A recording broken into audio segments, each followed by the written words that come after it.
Class 9th आपके ये chapter है दो बैलों की कथा, जिसके मैंने 5 क्वेश्चन आंसर करा दिए हैं 5 तक।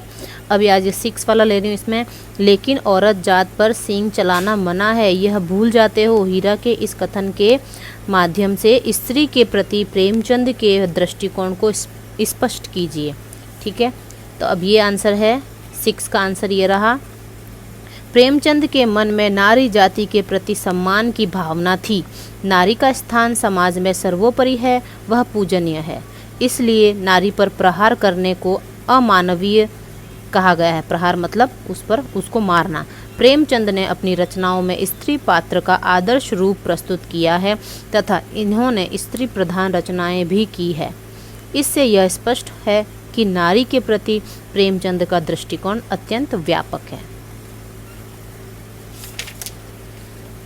अब ये 7th क्वेश्चन है। 7th क्वेश्चन है, किसान जीवन वाले समाज में पशु और मनुष्य के आपसी संबंधों को कहानी में किस तरह व्यक्त किया गया। 7th का आंसर है, बुक से क्वेश्चन देखने हैं। बुक से जिसने कर लिए हैं कोई बात नहीं, जिन्होंने नहीं किए हैं वो बुक की सीक्वेंस से करना, और जिनके जो छूट गए हैं वो नंबर लगा करके अपने वो कंटिन्यूटी में ये वर्क कर लेना, जिनका कोई छूट गया क्वेश्चन। तो 7th का उत्तर होगा, प्रेमचंद ने किसान जीवन में मनुष्य तथा पशु के भावात्मक संबंधों को हीरा और मोती दो बैलों के माध्यम से व्यक्त किया है। हीरा और मोती दोनों झूरी नामक एक किसान के बैल हैं, जो अपने बैलों से अत्यंत प्रेम करता है और इसी प्रेम से वशीभूत होकर हीरा और मोती अपने मालिक झूरी को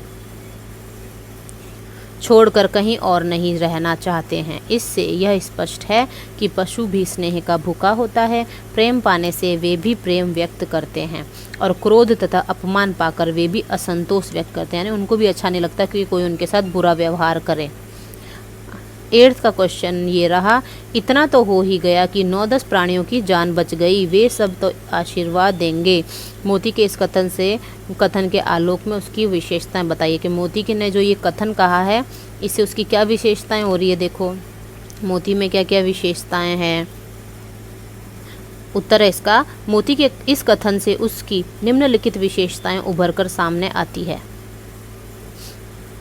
पहला पॉइंट लिखना है, वह आशावादी है क्योंकि उसे अभी भी यह विश्वास है कि वह इस कैद से मुक्त हो सकता है।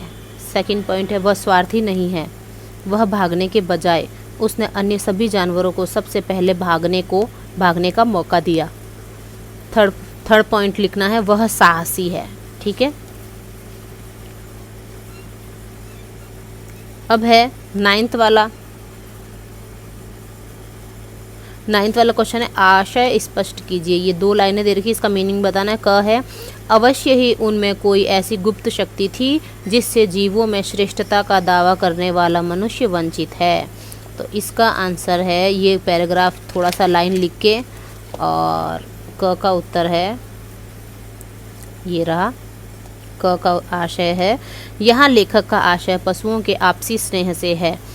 पशु एक दूसरे के विचार, भाव तथा शब्द इतनी आसानी से समझ जाते हैं जो मनुष्यों में देखने को नहीं मिलता। मनुष्य एक बुद्धिजीवी प्राणी है तथा सभी जीवों में श्रेष्ठ है, परंतु फिर भी प्रेम तथा भावात्मक संबंधों के प्रति जागरूकता पशुओं में अधिक देखने को मिलती है। सेकंड है ख वाला, उस एक रोटी से उसकी भूख तो क्या शांत होती, पर दोनों के हृदय को मानो भोजन मिल गया हो। इसमें क्या है, ख का आशय है, यहाँ मनुष्य तथा पशुओं के आत्मीय संबंधों को व्यक्त किया गया है।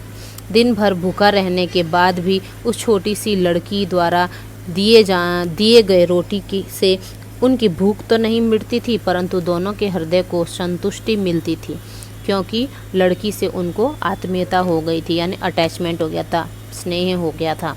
अब ये 10वां क्वेश्चन है, गया ने हीरा मोती को दोनों बार सूखा भूसा खाने के लिए क्यों दिया। तो इसमें 3-4 पॉइंट है।